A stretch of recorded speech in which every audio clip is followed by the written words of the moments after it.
Ya estamos aquí de nuevo en Negocios Televisión, en este caso en Todo es Geopolítica, como ya saben, este espacio donde analizamos todos los días las últimas cuestiones de la geopolítica en el mundo. Hoy miramos a esa reunión Xi Jinping-Biden, que les decíamos antes, les decíamos en ese análisis de la tarde, les contábamos un poco cómo o qué sombras habían ahora mismo en torno a ese encuentro, qué contexto se estaba dando y sobre todo después de que hace un año ya tuviera lugar una reunión entre ambos, pero que no ha cambiado nada en más de un año. Hoy también vamos a tener más cuestiones de las que hablar aquí en Todo es Geopolítica. Hablaremos de la nueva amenaza de Irán a Israel, esa nueva amenaza, en este caso petrolera, para un embargo petrolero a Israel. Ya saben que Irán lo pidió hace unos días, ahora es el ayatolá Jamenei que acaba otra vez de volver a pedirlo. Por cierto, hablando de Irán, hablaremos también de la amenaza de Estados Unidos a Irán después de esos ataques continuos por parte de grupos respaldados por Irán a las bases de las tropas estadounidenses en el territorio de Oriente Medio. Hablaremos también de Netanyahu, que ha prometido la victoria pese a las dolorosas pérdidas de soldados. También hablaremos de Israel, que ha desplegado barcos lanzamisiles en el Mar Rojo mientras los hutíes atacan desde Yemen. Y hablaremos de Cisjordania, que parece que ahora es uno de los nuevos frentes de batalla para Israel. Y por cierto, hablando de territorios que están en torno a Israel, tenemos que hablar también de Jordania. Y es que acabamos de conocer, por cierto, que Jordania ha retirado a su embajador en Israel en protesta por la guerra en Gaza. Ha llamado a su embajador en el territorio israelí en protesta por la conducta de Jerusalén en la guerra contra Hamás, según ha anunciado el Ministerio de Asuntos Exteriores de Jordania.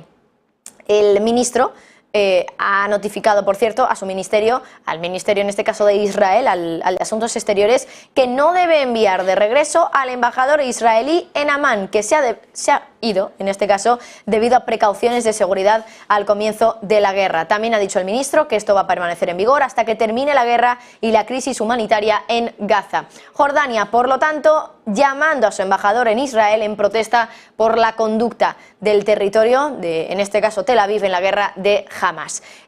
Vamos a saludar ya a nuestros invitados. Hoy tenemos a tres de ellos. En primer lugar voy a ir saludándolos. Tenemos a Fernando Moragón, que es experto en geopolítica especializado en Rusia, Asia Central y China. Contamos también con Diego Pitars, que es profesor del Máster de Relaciones Internacionales del IEB, y Noé Carnago, que es profesor de Relaciones Internacionales de la Universidad del País Vasco. Me dicen los compañeros que parece que estamos teniendo algún problemilla con Fernando, pero veo ahí a Diego y a Noé. Bueno, muy buenas tardes a los dos y muchísimas gracias por estar aquí en Negocios Televisión en esta jornada que, bueno, ya saben, lo hemos comentado para que los espectadores que no lo supieran, pues ya lo sepan, en España es festivo, pero aquí aún así nosotros en Negocios Televisión estamos al pie del cañón y con invitados, desde luego, de la talla de la vuestra, ¿no?, de Diego y de Noé, así que muchísimas gracias. Voy a comenzar planteando un poco los temas de los que quiero hablar esta tarde y, en primer lugar, quería hablar de la nueva amenaza de Irán, porque al final, bueno, ya sabemos que Irán está metida en todo esto. Ya propuso a los países árabes que realizaran un embargo petrolero a Israel hace ya unos días, creo que recordar que fue el 18 de octubre más o menos, pero ahora otra vez, en este caso ha sido el ayatolá el que lo ha pedido. Ha dicho que hay que realizar un embargo petrolero a Israel, pero también hacerle un boicot más amplio, por ejemplo, evitando que entren también alimentos al territorio israelí. Y quería pediros opinión de esta nueva amenaza de Irán hacia Israel. Diego, empiezo contigo. Bueno, pues lo primero, muy buenas tardes, Marta, muchísimas gracias y feliz día de todos los santos, ¿no?, desde aquí, desde España. A ver, las amenazas están encima de la mesa, o sea, estamos hablando de un conflicto que está ahí, que se va, no sabemos cuánto tiempo va a llevar. Irán está jugando su papel, evidentemente. Este planteamiento del embargo de petróleo y de alimentos es algo que efectivamente al final Israel está ahí metido en el cogollillo dentro de todos un montón de países que realmente desde hace, no digo eones, pero hace un montón de tiempo quieren acabar con ellos, ¿no? Entonces, en ese sentido, caray, ¿cómo no íbamos a esperar este tipo de... Ahora, ¿se me oye? ¿Se me ve? Sí. Creo que estamos ya, que acaba de entrar ahora mismo en la misma sala virtual Fernando Moragón. Estaba hablando Diego, disculpa Fernando, pero bueno, desde aquí te doy las buenas tardes, tranquilo, y te doy la bienvenida. Pero continuamos con Diego y enseguida voy contigo, Fernando. Sí. Diego, por favor. Gracias. Fernando, bienvenido. No, te decía simplemente que el tema estaba en que, efectivamente, estaba tardando este tipo de amenazas. Al final estamos hablando que es un territorio con el que quieren acabar un montón de países que tienen alrededor, pero ¿es una amenaza real, efectiva y que se va a llevar a cabo? Francamente, lo dudo una barbaridad porque, entre otras cosas, Israel tiene padrino, que tiene padrino ya se sabe como lo que se dice aquí en España, ¿no? El que tiene padrino se bautiza. En este sentido, es una amenaza, creo que no va a llegar a nada más que las amenazas dadas. Israel va a seguir abasteciéndose de alimentos, va a seguir abasteciéndose de combustibles. No creo que llegue a más. Hombre, por amenazar, chico, pues también nos tenemos que acordar que amenazan con recuperar Al-Ándalus y nadie se lo toma muy en serio. Pues esto, dentro de una guerra, es más que normal el hecho de, oye, vamos a cortar suministros, porque al final, pues, es como el enemigo a abatir, ¿no? Aquí, claro, cada uno tiene su enemigo. En este caso, es como si Israel mañana dice, oye, pues mira, Estados Unidos, córtale también el aprovisionamiento, porque, o el mismo Israel, ¿no? Que has comentado, el despliegue que está teniendo en el Mar Rojo, oye, vamos a cortar también suministros a los países que, pues a Jordania o a quien sea, que nos está amenazándonos o nos quiere cortar determinadas cosas, ¿no? Yo realmente es una amenaza que no me la tomaría como tal, es ruido, hablamos siempre que actualmente las guerras son muy de comunicación, es estar ahí presente, es, como os digo yo siempre, levantar un poco la patita y decir, oye, que estoy aquí y que yo también me quiero meter en el ajo. Y cuando ya sabemos que estás metido de cabeza desde un principio, o sea, que es que eres, en cierta medida, el motor de todo esto, por así decirlo, el gran iniciador, el que ha puesto la chispa a este centro, a este punto de combustión tan importante, y yo creo que no va a ir a mucho más. Está bien planteado, pero vamos, que se va a quedar ahí. Quería preguntarle también a Noé sobre su opinión en este tema, porque es verdad que hoy el petróleo está subiendo bastante. No sé si es por esto o si es simplemente por la tensión que hay en torno al conflicto de Israel, pero está subiendo más de un 2%. Claro, lo contábamos antes, el día en el que se conocía esta noticia, que fue ya hace un par de semanas, cuando Irán por primera vez había propuesto ese boicot petrolero, ese embargo petrolero a Israel. Decíamos al final, bueno, los países que más petróleo le mandan a Israel son Kazajistán, es Azerbaiyán, pero claro, es un país que tampoco consume mucho petróleo. Entonces, ¿hasta qué punto realmente puede provocar una subida en el precio del crudo? Es una de las dudas. Noé, no sé si quieres también comentar algo al respecto. Pues sí, cómo no. Primero, muchas gracias también por contar conmigo. En principio, yo creo que lo del embargo, pues bueno, es una idea bastante previsible, ¿no? Que Irán pueda proponer un embargo de petróleo. No obstante, creo pues que tenemos ya experiencias previas, ¿no? En los últimos años en particular, en los que un país como Israel seguro que es capaz de sortear un embargo que le pueda proponer Irán. Por otra parte, Irán, al hacer esta afirmación, pues yo creo que viene a subrayar una vez más que es quizás de todos los que están en primera línea, digamos, ¿no? De lo que es este conflicto, pues es quien quizás tiene una visión pues más de amplio recorrido, como de amplio recorrido también, por así decirlo, geopolítico, si queréis. Porque realmente en el contexto de las afirmaciones que Irán ha realizado, ¿no? Desde su líder supremo, al presidente de la República, al ministro de Asuntos Exteriores, el de Defensa, pues son enormemente agresivas. Entonces saben que realmente eso no significa, ¿no? Que inmediatamente se vayan a implementar, pero ya sabemos, eso no cabe la menor duda, ¿no? Que Irán está detrás de Hezbollah, sabemos que está detrás de Hamas, está detrás de los hutis, que acaban de atacar desde Yemen, ¿no? Ya directamente. Es decir, que yo sí creo que tiene mucha importancia, pero no tanto por la cuestión petrolera, sino porque realmente Irán va poquito a poco mostrando que realmente es un actor de primera línea, en primera línea, quiero decir, de lo que es este conflicto. Habrá que ver cómo evoluciona, ciertamente, pero yo creo que esa es la importancia primordial, ¿no? La que nos permite leer que está jugando en una escala más amplia, ¿no? Y a la vez, dentro de lo que es el mundo exportador de petróleo, pues tampoco es tan fácil que solo porque lo diga Irán los demás le vayan a seguir. Eso está claro, ¿no? Porque es un ámbito muy complicado donde cada estado que tiene intereses primordiales, ¿no? En la exportación de petróleo tiene posiciones de partida diferentes en razón de sus reservas, en razón de quiénes son sus clientes y bueno, ahí sí es donde le puedo restar un poquito más verosimilitud a la amenaza, ¿no? Pero respecto a que Irán está dejando bien claro, ¿no? Que está en primer plano, que esto, seguir llamándolo un conflicto, digamos, entre Israel y Palestina, yo creo que es desenfocar lo que está pasando, es bastante más serio y más profundo. Irán está en la primera línea o en el primer plano, decías, Noé. Y es que, por cierto, ahora enlazo con el siguiente tema y le voy a preguntar también a Fernando sobre ello y enseguida a Diego y a Noé por si queréis comentar algo, pero en primer lugar a Fernando, no sé si ayer visteis la comparecencia de Anthony Blinken en el Senado, pero también estuvo ahí Lloyd Austin, el secretario de Defensa, y se habló de los ataques que ha habido contra tropas estadounidenses en Oriente Medio, contra algunas bases. Claro, ataques que han reconocido algunos grupos, por ejemplo, el Grupo de Resistencia Islámica de Irak, creo recordar que era justo el ataque que se producía en el día de ayer. Lo había reconocido este grupo y es un grupo respaldado por Irán. Claro, Lloyd Austin decía en esa comparecencia en el Senado que si esto continuaba, si continuaban esos ataques a sus tropas en Oriente Medio, ellos se reservaban el derecho de responder donde y cuando quisieran. Claro, es una amenaza bastante importante de Estados Unidos a Irán, que es otro de esos enemigos que tiene Estados Unidos en el mundo. Fernando, ¿tú cómo viste ayer esa respuesta de Estados Unidos a Irán? Bueno, es la regla siempre, quiero decir, sabemos que permanentemente Estados Unidos está dispuesto a responder cuando quiere y como quiera, independientemente de cualquier otro elemento. Eso es algo permanente. En el caso de estos ataques, que además se han publicitado mucho, quiero decir, los propios milicias, por ejemplo, proiraníes, iraquíes, les han dado mucho aspaviento, los han puesto en las redes sociales y tal. Bueno, no son los primeros, lo vienen haciendo desde hace mucho tiempo y especialmente desde el asesinato del general Soleimani. Por el momento, digo, yo no le daría más importancia. Estados Unidos depende, o sea, hay que tener en cuenta el tema donde esté. En Irak está, digamos, legalmente. Es decir, porque es un acuerdo entre el gobierno iraquí y los norteamericanos, pero en Siria no. En Siria está ilegalmente. También ha habido ataques contra los norteamericanos en Siria. No olvidemos que los norteamericanos solo se encargaron, junto con los kurdos, de guardar las mayores cárceles de ISIS en Siria, en territorio kurdo, que podrían utilizar para desestabilizar la región.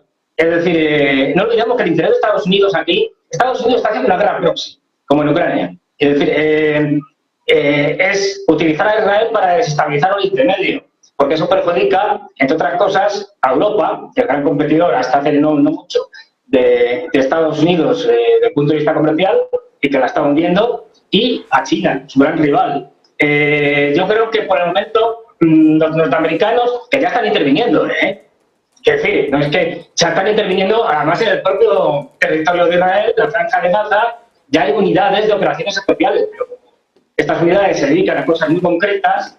Por ejemplo, se dice que están buscando a los rehenes que todavía tienen Hamas en sus manos.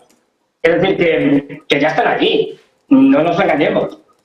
Lo que pasa es que siempre, bueno, pues, dice aquello de que no, como instructores, asesores, pero ya están.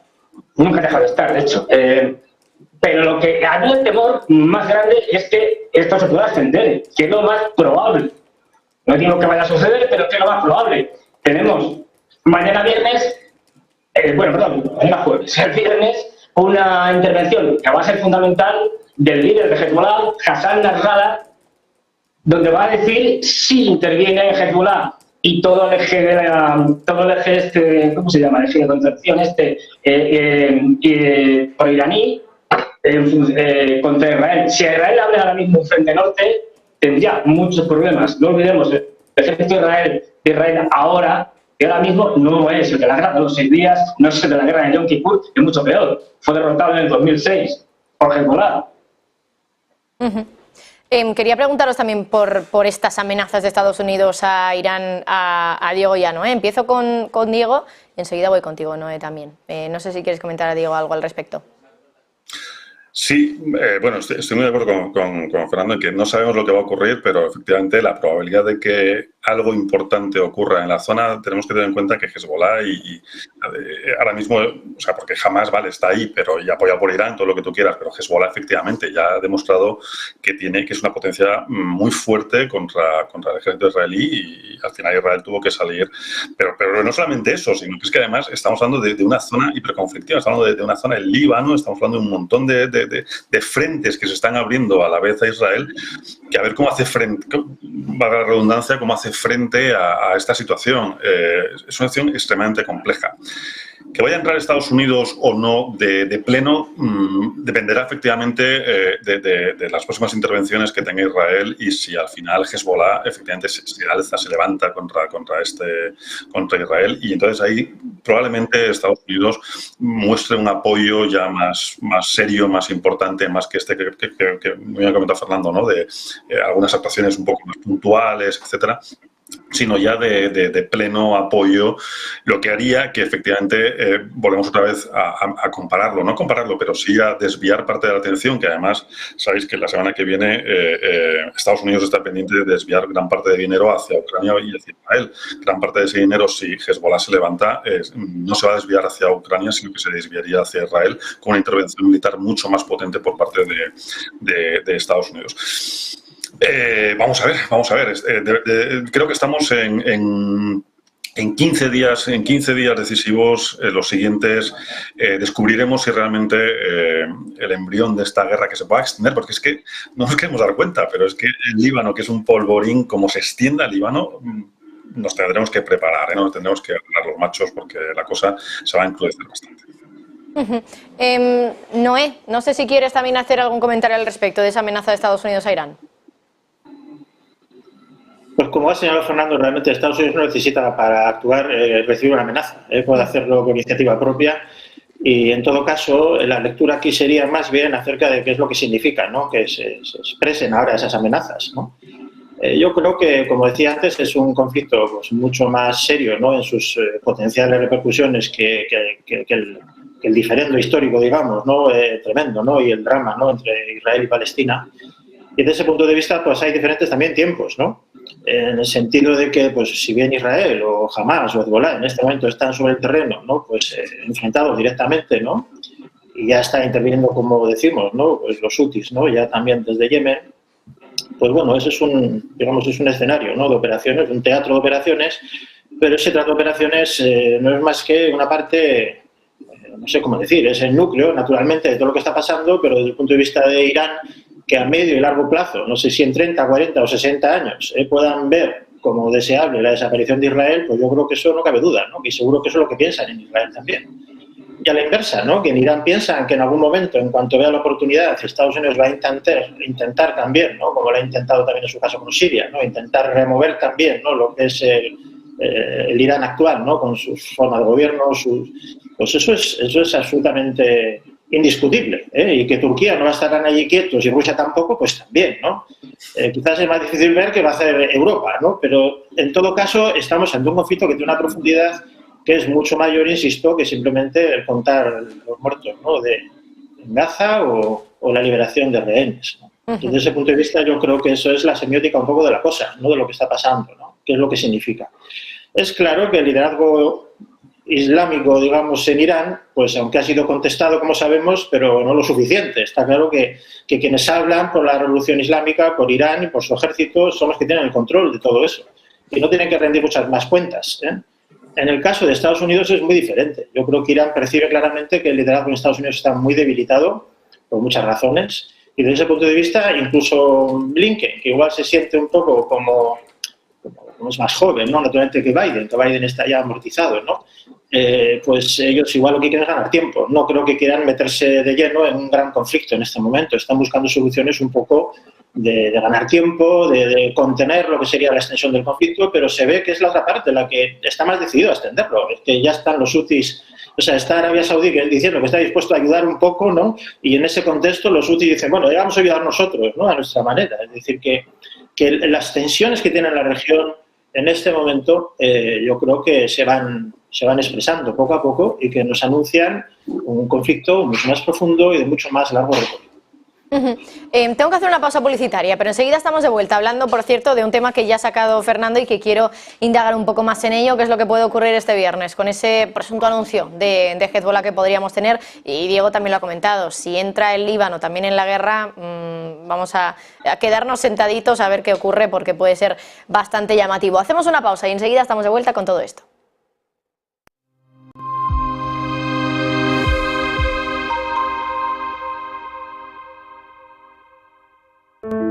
Dicen que el agua de Madrid es la mejor agua del mundo, pero ¿sabes lo que hay detrás de cada gota? Un gran equipo de profesionales que trabaja para tratar y llevar el agua de todos a todas partes, cuidando del medio ambiente y cuidando de ti. Una empresa sostenible en la que damos una segunda vida al agua para regar los parques y jardines de la región y cuidar de nuestros ríos. Por el camino mejoramos tu entorno, producimos energías limpias y desarrollamos abonos de alto valor para nuestros agricultores. Y además de todo eso, estamos muy cerca de ti para ofrecerte no solo la mejor agua, sino también el mejor servicio. Ahora ya sabes lo que hay detrás de cada gota. Canal de Isabel II. Cuidamos el agua.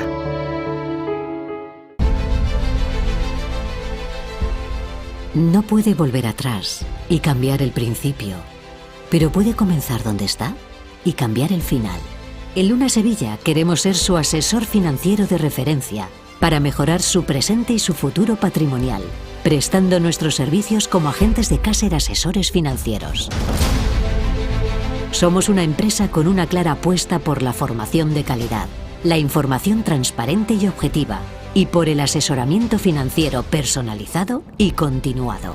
Visite nuestra web lunasevilla.es o llame al 91 762 3442.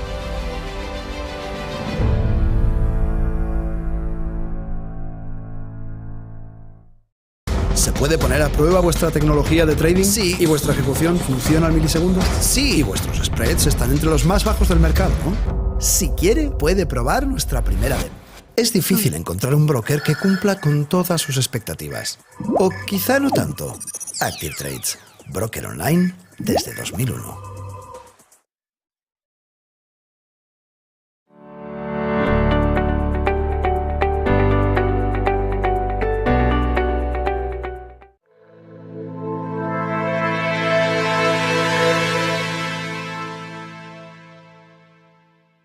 Soy Hugo Ferrer y durante el año 2022 logré identificar el inicio del mercado bajista gracias a los indicadores que sigo y a una estrategia sólida. Unos dicen que para invertir en bolsa hay que predecir el futuro. Otros dicen que predecir el futuro es imposible y que lo mejor es seguir ciegamente al mercado. Ninguno de los dos está en lo cierto. Por supuesto que el futuro no se puede predecir con un alto grado de confianza. Y lo paradójico es que seguir el mercado de forma incondicional solo es una predicción más sobre el futuro, que las bolsas seguirán subiendo de forma indefinida en el tiempo. Algo dudoso si estudiamos la historia de los mercados. Invertir profesionalmente no va de predecir nada, ni de hacer grandes actos de fe. Invertir profesionalmente va de entender los factores que mueven los mercados y de desarrollar una estrategia que se pueda adaptar a los diferentes escenarios macroeconómicos, tanto en momentos de expansión como en momentos de recesión. Soy Hugo Ferrer y durante el año 2022 logré identificar el inicio del mercado bajista gracias a los indicadores que sigo y a una estrategia sólida. Muchos otros lo hicieron también, pero la diferencia es que ellos no supieron detectar el siguiente mercado alcista que llegó. Se quedaron atrapados en sus emociones. En mi masterclass te voy a enseñar, como nadie nunca lo ha hecho, a analizar el ciclo económico con los mejores indicadores disponibles. Vas a aprender cuándo y cómo sube la bolsa y otros activos como los bonos, el oro o las criptodivisas. Y lo más importante, con todo ese conocimiento te voy a enseñar cómo estructurar una estrategia racional y sistemática de inversión, con la que obtener grandes resultados sin tener que predecir el futuro. Invertir con eficacia y gestionar los riesgos del ciclo económico supone que tiene que haber una planificación previa para aumentar y reducir la exposición a los diferentes activos de inversión. De lo contrario, invertir se convierte en una apuesta estática donde los riesgos se acumulan en los peores momentos, cuando tú más necesitas tu dinero. Soy Hugo Ferrer y esta es mi masterclass.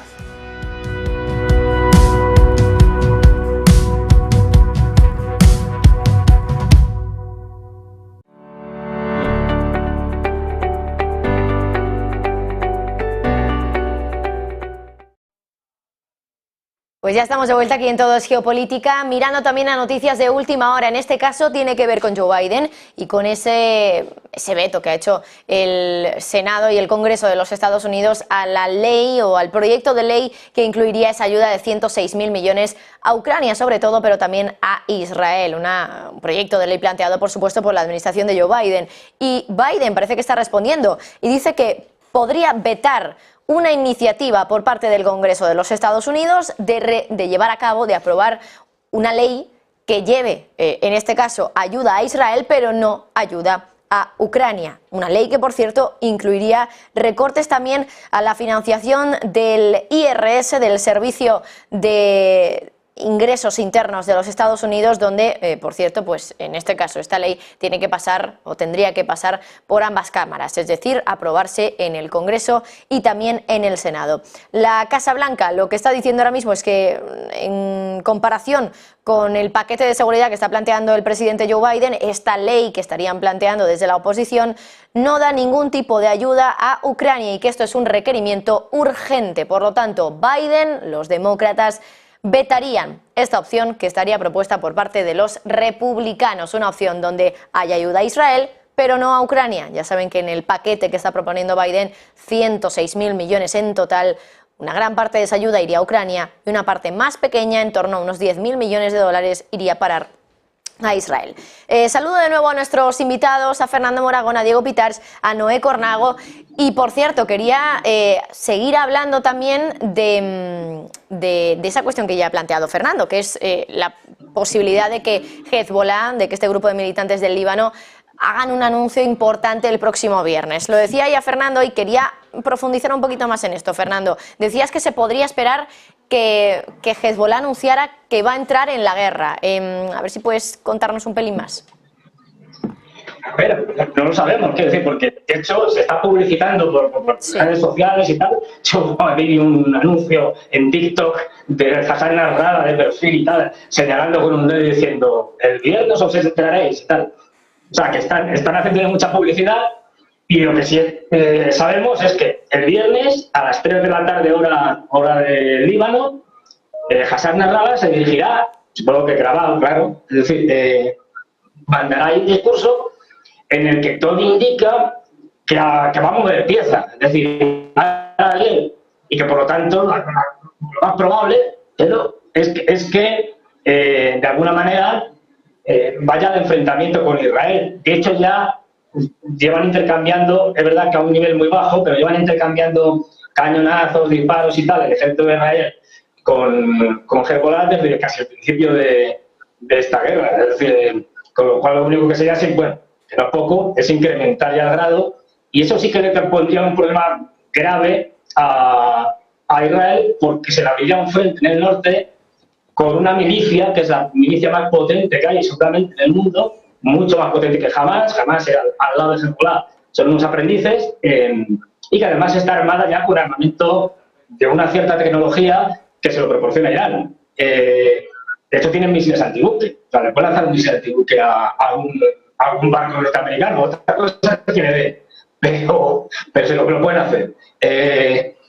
Y eso ya supondría cautizar el Líbano y de paso Siria, porque no tenemos, que es que además hay un sustrato de Naciones Unidas por debajo, que aunque se utiliza por todos, pero es que los altos de Golán son sirios. Es decir, fue una tierra que fue ocupada en una guerra, pero que no está reconocida internacionalmente, excepto por Estados Unidos, como anexionada a Israel. Es decir, internacionalmente los altos del Golán siguen siendo sirios. Es territorio ocupado, como no es Gaza o como es Cisjordania. Entonces, bueno, tienes legitimidad en cuanto a recuperar esos territorios ocupados por un país extranjero desde el punto de vista de las resoluciones de Naciones Unidas. Yo creo que esta guerra, por desgracia, ya digo, me encantaría equivocarme, se va a extender a alguna parte del Oriente Medio. Y con Irak, no olvidemos que en Irak gobierna la mayoría chií, y una parte de ella está alineada con Irán, otra parte no. Y que hay un montón de milicias proiraníes, es decir, en Irak, con lo cual yo creo que se puede extender a todo Oriente Medio. Y luego ya veremos, porque los países árabes tienen un problema, es decir, es que cuanto más dure la guerra, más presión interna van a tener de sus propias poblaciones. Entonces, fíjate Egipto, es decir, Egipto está en una situación entre la espada y la pared. No puede dejar pasar a los palestinos, porque eso sería hacerle el juego, digamos, a Israel y permitir una deportación masiva. Pero tampoco puede dejar que los palestinos se mueran allí 2 millones de hambre, porque los otros se han acercado. Y encima tienen elecciones al Sisi presidenciales, y ya se han convocado, y a los hermanos musulmanes, es decir, Hamás, es decir, que son los mismos, de oposición ilegal. Entonces, fíjate la complejidad y la que se puede liar con el tema este. Y yo creo que va a ir creciendo, va a ir ampliándose. Hablaba del Líbano también antes justo Diego. Quiero preguntarte también, Diego, a ti por lo que se puede esperar de ese anuncio del viernes. No sé si estás de acuerdo con que podría a lo mejor haber un anuncio de que el Líbano, en este caso Hezbollah, entrara de una manera más directa en el conflicto con Israel, que se abriría un nuevo frente, aunque ya está abierto en cierta medida, pero de una manera mucho más visible ese nuevo frente en torno al Líbano.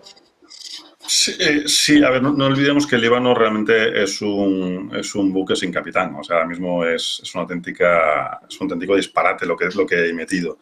Entonces, yo no dudo, o sea, el 100% no lo tengo, pero yo no dudaría en que efectivamente el anuncio sea: vamos a meternos. ¿Por qué? Porque al final esto les ha dado muchas alas, ¿no? O sea, les ha dado mucha fuerza, les ha dado mucha presencia y se está haciendo mucho ruido y también se está moviendo muy bien, efectivamente, como dice Fernando, ¿no? En redes sociales están moviéndose de una manera pues muy cercana a la gente y se sienten como muy apoyados, que es lo más increíble. Además, fíjate, es curioso porque desde los últimos conflictos, que desde el 2007 que estuvo Israel metido también en el tema del Líbano, tampoco había redes sociales como hay ahora, ni muchísimo menos.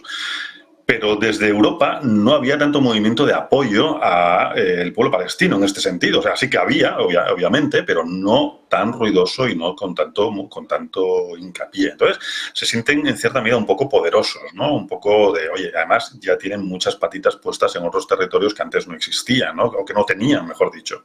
Entonces, en ese sentido, a mí no me cabría la menor duda de que realmente el Líbano sea otro punto, un conflicto pues muy serio a partir del anuncio que hagan este viernes, ¿no? Yo no lo dudaría, pero vamos, ya te digo, Marta, que el 100% me gustaría tenerlo, entonces habría que invertir mañana sin ningún tipo de problema, pero hoy por hoy no tengo la certeza, pero desgraciadamente, ojalá me equivoque, de verdad, ojalá me equivoque. Creo que a partir de la semana que viene algún problemita extra vamos a tener con Líbano. ¿Estás de acuerdo también, Noé? Bueno, a grandes rasgos sí, pero me ha gustado mucho cómo ha empezado Diego con su intervención, ¿no? El Líbano ya tiene un lío interno muy importante y se entiende más bien ya como una especie de avanzadilla, como base, ¿no? Una de las lecturas que tiene lo que está pasando ahora es que realmente, en gran medida, el pueblo palestino, seguramente llevado de su desesperación, pues se ha puesto en manos de Irán. Y eso ha pasado un poco también en el Líbano. Desde ese punto de vista, yo sí creo que tiene importancia y es una fuerza importante a considerar Hezbollah también, ¿no? Pero sigue siendo la de la primera línea, digamos, ¿no? En realidad hay un conflicto que es más profundo, más amplio.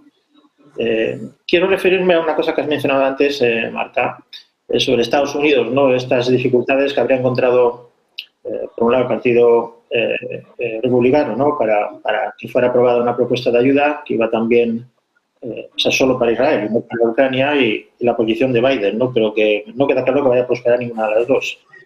Pero es que es bien curioso esta situación también, ¿no? Porque en este momento también se ve, así como en Ucrania, la disposición, a veces incluso difícil de explicar, ¿no? y de entender, ¿no? Ha sido enorme por parte no solo de Estados Unidos, ¿no? Sino de otros muchos países de todo el mundo, sin más lejos el nuestro también, aunque no sea enorme precisamente el apoyo, pero luego más apoyo que ha brindado en este momento, por ejemplo, a Israel, ¿no? O por supuesto también a los demás. Pero si en ese contexto ahí se veía eso, aquí lo que se ve es que Israel, pese al apoyo que tiene, pues no queda claro cuál es el apoyo que le van a brindar. Es decir, hay resistencia, es decir, el ataque de Hamás ha tenido el efecto, seguramente uno de los efectos que buscaba, ¿no? De sacar a Israel de su zona de confort, por así decirlo, en un año además, que estaba siendo muy difícil también para el propio Netanyahu, con manifestaciones masivas, ¿no? En las calles contra su política, contra su forma de hacer las cosas, una reforma además que despertaba, ¿no? Del sistema judicial una oposición muy importante también en Israel. Es decir, que desde el punto de vista de Hezbollah o de Hamás o de Irán, por supuesto, están percibiendo a un Israel quizás más débil que nunca. Desde ese punto de vista se entiende también, porque además está en un momento que ellos están más fuertes que nunca. en el sentido de que Hamás ya lleva unos años en la Franja de Gaza, donde sabemos que ha quedado una infraestructura que no se debe despreciar y que además es una infraestructura, por así decirlo, de múltiple uso, ¿no? Porque una vez que está hecha ya crea un atenazamiento, digamos, una lógica ofensiva, ¿no?, sobre la población en Gaza, porque, claro, está sobre la propia infraestructura militar que se ha creado, ¿no? Entonces, yo creo que ahí sí creo que los que están en primera fila, los que sienten el conflicto como su guerra directamente, y no están con una pizarra, sino que están en esa confrontación directa, yo sí creo que hay riesgo de que siga siendo, ¿no?, violento y agresiva, ¿no?, la guerra. Pero los otros yo creo que están adoptando una posición diferente, ¿no? Sabiendo que esto no se va a resolver en los próximos 2 meses ni 3 meses, que esto es una situación en la que está el mundo ahora, realmente se está prefigurando un orden nuevo, ¿no? Y no vamos a resolver esto en 2 ni en 3 años, ¿no? 5, ¿no? Entonces, en cuanto invocamos ya a Irán, a Turquía, a China, a Rusia, a Estados Unidos, por supuesto, y lo que pueda decir en un momento dado Francia o el Reino Unido, que algo podrán decir, ¿no?, o la Unión Europea, pero ya estamos en otro asunto, ¿no? Estamos en algo que hay que verlo poco a poco a lo largo de los próximos años. Enseguida hablamos también de otros frentes que tiene el conflicto. Me refiero al Yemen, porque hoy también se ha conocido que Israel ha desplegado barcos lanzamisiles en el Mar Rojo, mientras los hutíes siguen atacando desde el territorio de Yemen. Hablaremos también de Cisjordania, pero tengo que hacer otra pausita. Enseguida, en nada, en 1 minutito y pico, estamos de vuelta.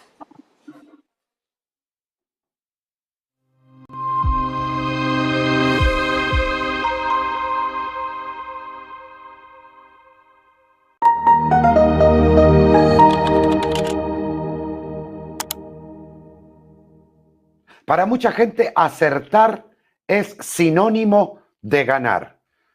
Pues en el trading no es así, pese a que la gran mayoría piensa esto. Vamos a hablar de operativa. Vamos a entrar de lleno en este nuevo módulo, el más importante para la Academia de Negocios Televisión, denominado módulo de operativa. Vas a descubrir cosas que ni te imaginabas que fueran a ser de esa forma. Descubrirás que por más que analices y aciertes lo que un precio de cotización puede hacer, no va a ser una garantía para que tu cuenta pueda crecer o tu dinero. Comenzarás a entender que te va a dar igual si un precio de cotización, sea de lo que sea, sube o baja. Simplemente vas a poder contar con las herramientas fundamentales para que esa operativa, esa inversión, te lleve con un alto grado de probabilidad quizás al éxito. Aprenderás a gestionar el capital, el riesgo y, lo más importante, tu comportamiento, tus emociones. Porque si no dominas estas 3 cosas, da igual lo que hagas, da igual lo que aprendas, nunca llegarás a esa meta que te habías propuesto. Sé parte de la Academia de Negocios Televisión. Sé parte de este nuevo módulo denominado operativa, el módulo más importante de toda la academia, porque seguramente descubrirás algo que hasta ahora nunca habías visto antes. Te esperamos en la Academia de Negocios Televisión.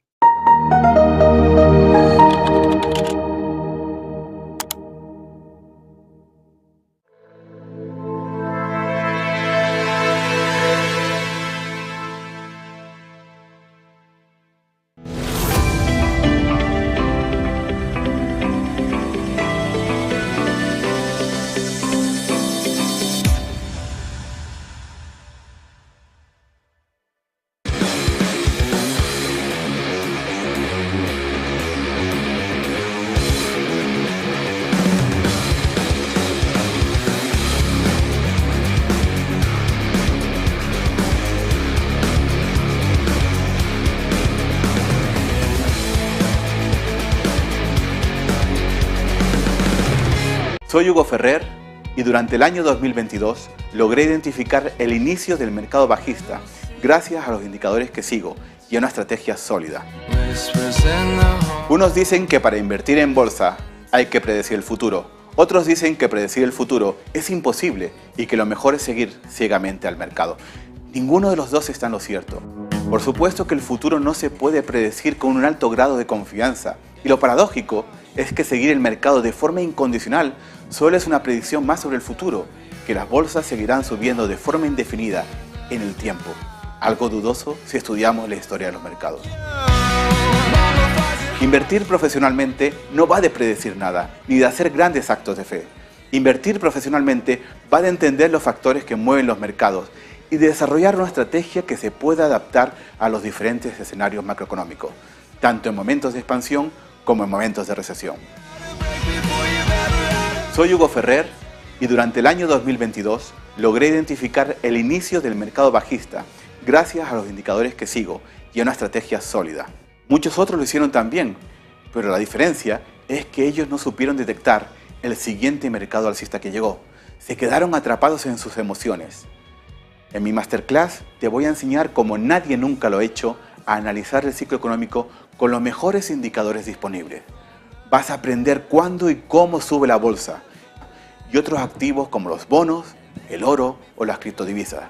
Y lo más importante, con todo ese conocimiento te voy a enseñar cómo estructurar una estrategia racional y sistemática de inversión, con la que obtener grandes resultados sin tener que predecir el futuro. Invertir con eficacia y gestionar los riesgos del ciclo económico supone que tiene que haber una planificación previa para aumentar y reducir la exposición a los diferentes activos de inversión. De lo contrario, invertir se convierte en una apuesta estática donde los riesgos se acumulan en los peores momentos, cuando tú más necesitas tu dinero. Soy Hugo Ferrer y esta es mi masterclass.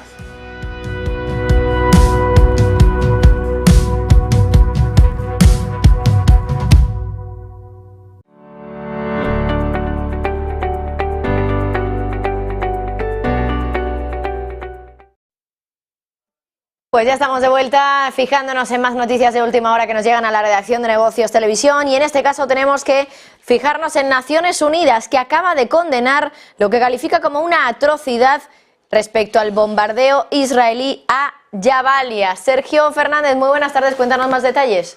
Muy buenas, Marta. Sigue la polémica entre Israel y las Naciones Unidas después de las palabras de la semana pasada del secretario general, después de las palabras de Antonio Guterres. Hoy ha sido el subsecretario Martin Griffiths el que ha dicho que el mundo parece incapaz e incluso reacio a un alto el fuego humanitario. Además, también ha sacado en un comunicado, pues básicamente ha comentado que condena los ataques dirigidos al campamento de Jabalia en la Franja de Gaza, que han matado a decenas de palestinos en un ataque que, según Israel, estaba dirigido a un líder de Hamas. El propio Griffiths ha dicho que estas son las últimas atrocidades infligidas al pueblo de Gaza, mientras los combates han entrado en una fase aún más aterradora, con consecuencias humanitarias cada vez más horrendas. Dice el propio Griffiths que el mundo parece incapaz de poner fin a esta guerra. Como decimos, siguen las acusaciones por parte de las Naciones Unidas y sigue el frente abierto, a pesar de que ya contábamos ayer que algunos embajadores empiezan a dar marcha atrás en esto de retirar, de dejar de conceder los visados a funcionarios de la ONU.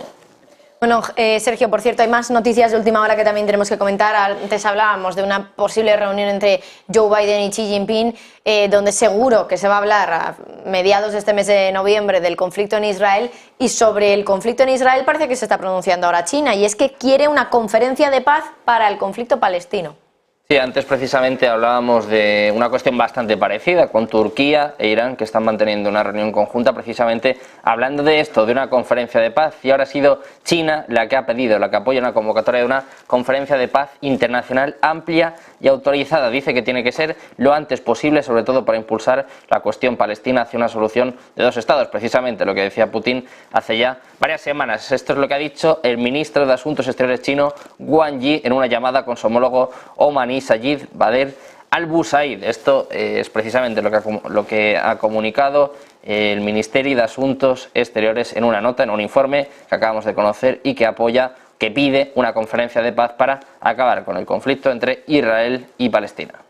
Sergio, muchísimas gracias. Vuelvo a saludar a nuestros invitados, a Fernando, a Diego, a Noé. Y voy a recordar de dónde nos habíamos quedado, en los nuevos frentes abiertos que tenía Israel en la guerra. Cisjordania, también ahora ataques desde el Yemen por parte de los hutíes, Israel desplegando barcos lanzamisiles en el Mar Rojo. Quiero preguntaros un poco por estos nuevos frentes. Empiezo con Diego. Sí, a ver, estos frentes hemos comentado antes el caso del Líbano, efectivamente Cisjordania está un poquitín ahí como medio olvidado y tal.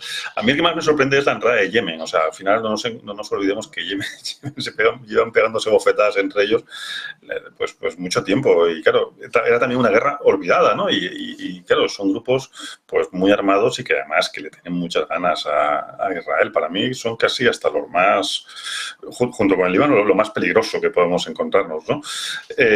Tanto frente, el problema que tienes es que, pues yo siempre digo que esto es como una partida del Reis. Cuantos más frentes abres, pues más problemas tienes luego para poder defender cualquier frontera y concentrar unidades, ¿no?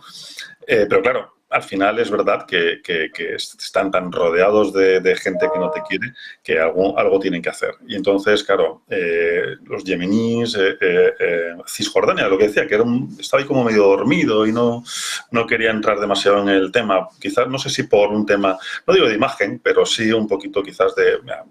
Vamos a dejar que esto lo arreglen otros y nosotros ya nos aprovecharemos del resultado final. Pero a mí el que más, vuelvo a insistir, a mí el que más me preocupa de los frentes es el que comentaba antes, que es el tema del Líbano. O sea, Yemen están más debilitados por los años de guerra, ojo, que Occidente nos hemos olvidado, que estaban ahí y no hablábamos nadie de ella. Comentábamos antes entre nosotros, ¿no?, la cantidad de conflictos que hay cerca y que nosotros ya parece que nos hemos olvidado de ellos y que están presentes, pero todos estos frentes es un revulsivo para Israel y tiene que empezar a ser un poco más selectivo en qué puntos va a hacer más hincapié. Yemen no es el que me preocupa en el sentido de que tiene muchos años ya detrás de una experiencia de combate, vamos a decir, de combate directamente para poder atacar a Israel.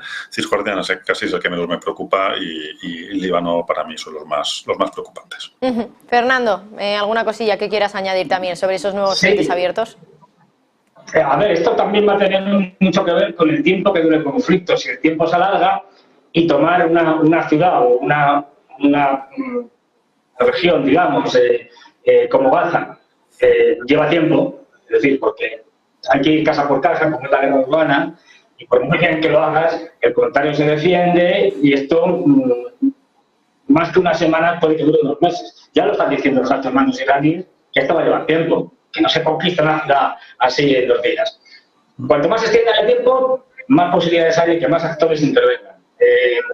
Y no solo eso, incluso que se monte, que ya lo hemos visto muchas veces en muchos conflictos en el mundo musulmán, que se monten reclutadores de yihadistas que vayan a ir, o no yihadistas, es decir, que vayan a ir a combatir contra Israel. Es decir, que todo se puede ir agrandando según pasa el tiempo. Y además hay otra cuestión, es que no tenemos que olvidar a los chinos, como tú muy bien has señalado. Los chinos no suelen ser muy estridentes haciendo declaraciones como los occidentales, que enseguida decimos, tal, no.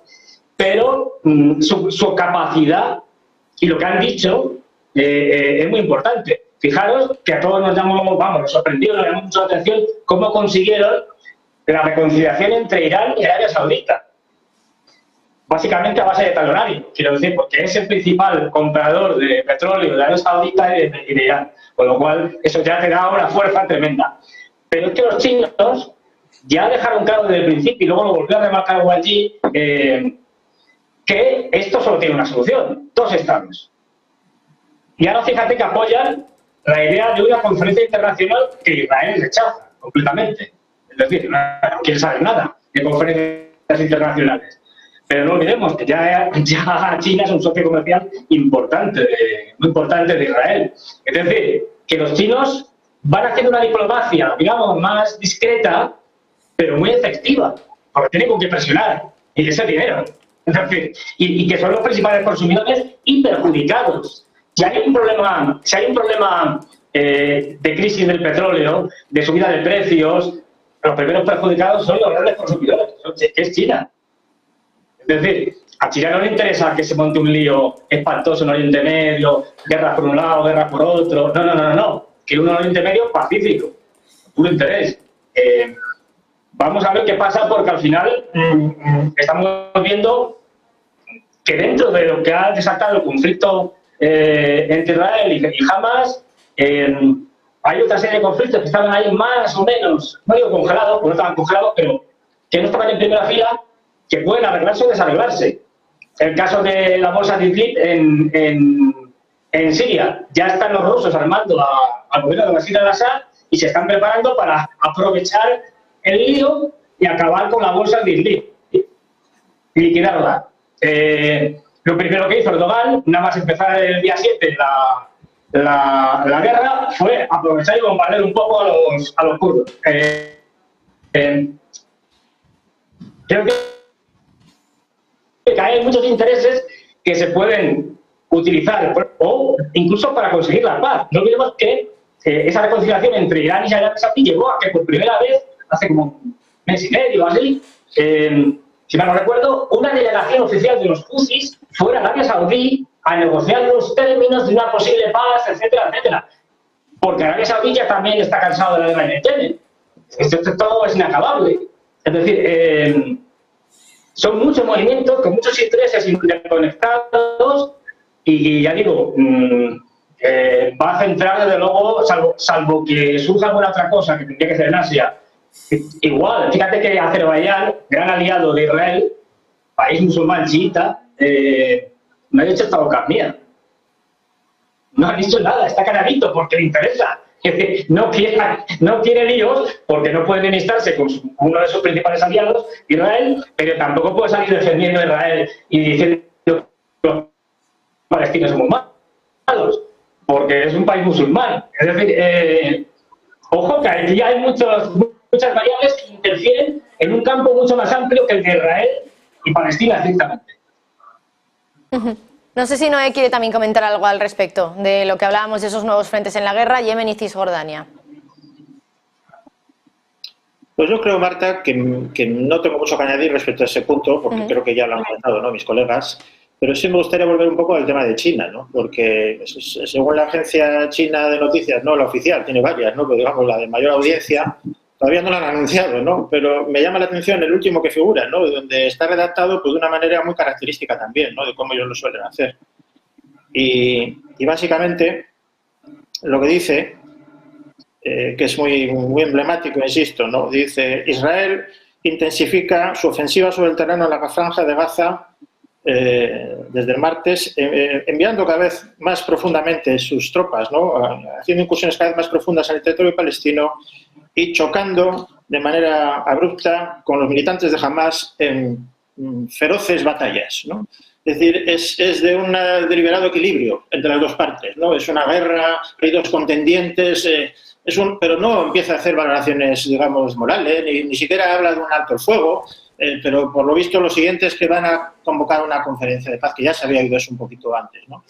Yo creo que China en este momento seguramente es quien tiene mayor capacidad para convocar una conferencia y que vayan todos, y además China ya viene anunciando que aunque ellos siempre se tienen, y yo creo que con razón, como muy respetuosos de lo que ha sido siempre el sistema de seguridad colectiva de Naciones Unidas, en el sentido de que nunca han hecho un uso, digamos, torticero, sino estrictamente han recurrido al veto, o bien cuando era una cuestión vital para ellos, o bien cuando querían mandar un mensaje, ¿no?, que no se podían olvidar de ellos. Pero China ya viene anunciando que todo el sistema multilateral de Naciones Unidas está ya bajo impugnación por parte de China. En algunos casos, como se han conseguido poner al frente, ¿no?, en algunas organizaciones empiezan a tener un discurso como más moderado, pero ya están en una alternativa y ellos ya ven claramente que el sistema de seguridad colectiva está desvirtuado ya, que no corresponde, y no porque les disguste el veto, porque no van a aceptar nunca a ninguno el que ellos no tengan veto, eso es seguro. Pero sí creo que resulta verosímil que ante el papelón que se está viendo, ¿no?, en el Consejo de Seguridad de Naciones Unidas, incluso yo incluiría en el papelón con franqueza al propio secretario general y a Martin Griffiths también, porque declaraciones como las que ha hecho ahora ha tenido oportunidad para hacerlas en la guerra de Siria y en otras guerras, vamos, un montón de veces, ¿no? Y entonces yo creo que tiene cierta verosimilitud de que esa conferencia que propone China pues pueda prosperar. Yo, si me tengo que jugar con algo que no me arriesgo mucho, diría que creo que es China quien puede sentarle sobre la mesa. Incluso Rusia en este momento necesita mostrar, ¿no?, cierta eficiencia, ¿no?, a China, porque no puede descuidar esa relación. Eso es todo lo que se me ocurre, porque ya no tenemos tiempo. Muchas gracias. No tenemos tiempo, efectivamente, nos estamos ya quedando sin tiempo y tengo que despediros. Fernando Moragón, Diego Pitars, Noé Cornago, Un placer teneros y desde aquí insistir en agradeceros que hayáis estado hoy aquí presentes. Sabemos que es un día especial en España, el Día de Todos los Santos, lo decía Diego, así que muchísimas gracias por estar con nosotros. De verdad, un placer. Muchísimas gracias. Y antes de despedirnos, por cierto, también contar una noticia de última hora. Ya saben que hoy han comenzado ya a salir algunos de los evacuados del territorio de Gaza por el paso fronterizo de Egipto. Y es que ahora acabamos de conocer, actualización de última hora, que 320 personas con pasaporte extranjero ya han salido de Gaza. Son al menos ya 320 los titulares de esos pasaportes extranjeros que han cruzado Egipto desde Gaza en la primera tanda de evacuaciones por el paso de Rafah, según fuentes egipcias y funcionarios palestinos, fuentes que han hablado en declaraciones a Reuters. Por lo tanto, ahí ya tenemos algunos números de cuántas personas habrían salido hoy, 320, un número relativamente alto, pero claro, piensen que allí, en el territorio de Gaza, vivían 2 millones de personas. Así que, bueno, pues veremos si continúan esas salidas por el paso de Rafah. Hacemos una pausa y enseguida estamos de vuelta contándoles más noticias.